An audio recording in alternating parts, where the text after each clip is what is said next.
Hi everyone, Rick here with Rick's 1/3 scale models with a little tutorial. I'm going to talk about doing decals. One of the problems I've always had, because everything I do is pretty much flat, is making the decal stick. So what I've learned is kind of a process that works out.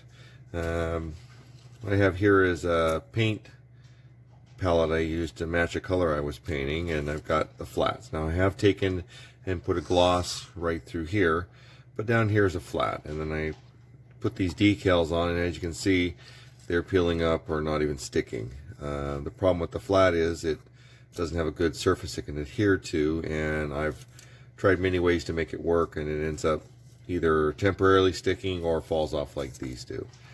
One of the other things I've seen is sometimes with the newer decals, or decals that are about 5 to 10 years old, or decals that are up to 20 years old, such as these different ones here, is the quality of the decal, how thick it is, and you have issues there.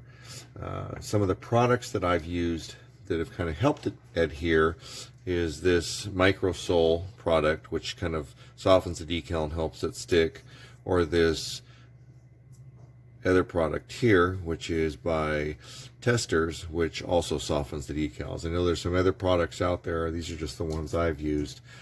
But the most important part that I've discovered for my success is, first of all, putting a gloss on your model. Generally speaking, though, you've got to make sure that you don't just paint the spot that you're painting the decal, or when you follow it up with a flat to dull it back down to make it look normal, you'll still be able to notice that. So what I always do is take the model and paint a large area and get the decal area covered really good with the gloss. Two products I've used, both of which have worked well, is this Tamiya Clear. I like this because it's actually a clear acrylic, and so when it dries, it dries clear. Another product I used prior to that is this Model Master acrylic. The problem with that is it's got a whitish hint, so it kind of has a habit of dulling the color down. I took this Panther model I just finished, and I did the decals here, and you can kind of see what I'm talking about. This is a fairly large decal on the model, but by taking and doing the gloss coat, putting the decal on, and then following it up after it dries with the flat, you can't even tell where the decal starts and ends, and it looks a lot more natural. Also, taking products similar to these two and putting it on it as the decal dries, it helps it adhere to the different paint patterns and different textures of the model itself. With a flat, smooth model, it's not such a big deal, but if you have any of the details that you're trying to mask over, you need to have that. Sometimes you will have to do this 2 or 3 times, I found. The other thing I do too is I'll take either a paintbrush or a light sponge, and after this is sat for about 30 minutes, I'll kind of dab down on it to help it adhere to the pattern a little bit. But like I said, when you go about putting the decals on, it ends up, you get a lot better final product, and it looks a lot sharper. So first thing I do is I get some clear water. I would suggest using like distilled water or something like that, depending on where you're at and how your water quality is. You don't want a lot of the chemicals that sometimes different jurisdictions put in their water. And then that'll help the decal be a lot crisper and not fade over time. But initially you soak the decals and get them softened up so they want to peel off. I get myself a nice pair of tweezers, and I use a paintbrush, and I'll go about my process. You need to watch using some of the brand new models, especially like border models. Their decals are pretty thin. So the second you put this product on, within 10-15 seconds, it starts softening the decal, so your ability to move the decal around and place it better goes away quickly. So if you're using one of these softening products, make sure that your decal is exactly where you want it prior to you starting to mess with it. Now, as you can see, this decal is softened up nicely. This is a brand new model, so the decals work a lot more efficiently. So initially what I'll do is I'll take my location I'm going to place it, and I'll kind of get it out like this, and then I'll lay it down. And then I'll take my paintbrush with a little bit of the water and then just kind of smooth it out, make sure all the air is out. And on a smooth model, that should do it. But like I said, I like to make it stick a lot better, and I'll use like this product. Just take it and get it nice and damp, kind of move it around, and then just let it sit there and do what it does. You want to make sure this totally cures before you start messing with it, or the decal will actually be softened and then smear or rip. The next decal that I'm going to show is from a Revell kit.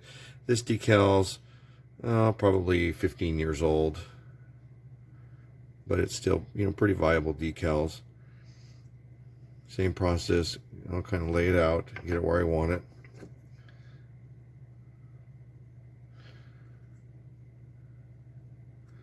And then for some reason you need to move it around. You kind of get it wet and you can kind of manipulate it a little bit. Then once you have it placed, get a nice Q-tip or something similar. Two of the things I use are either one of these sponges or a Q-tip. And then I'll just kind of dab some of the water, slowly getting it, and this, you can make sure it's finally where you want it. And then I'll get a lot of the water out. Then once again, I'll take my softening product, whatever one I'm using, and then just kind of dab it on, making sure the decal's placed.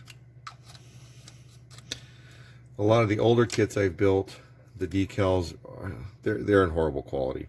They're real thick, and they don't have the delicateness of the newer decals. So you can do a lot more, such as just use your fingers to put them on. And it's the way they are. And it's a lot harder to get them to conform to the model. But you go through the same process. Get them where you want them, and then dab the water. With these decals, a lot of times you're going to want to hit this once, let it completely dry, and then after it's totally dried, you may want to follow it up and do it a couple more times. Give it some time and you'll get the results you want. With decals, the most important part is make sure your surface is a nice, smooth, shiny surface. And then after the decal's completely cured and it's how you want it, then follow it up with a flat. Whatever product, like I said, you can use the Model Masters, they're flat, not the clear, but they're flat product. Or Tamiya's flat clear, they have one similar, or somebody else's, whatever you prefer. From there, once the decal's placed, sealed up really good, you can do all your detailing and modifications after that. But you won't end up with decals that are peeling off, or you get your finger moving off on them and you'll end up having it come off on your finger.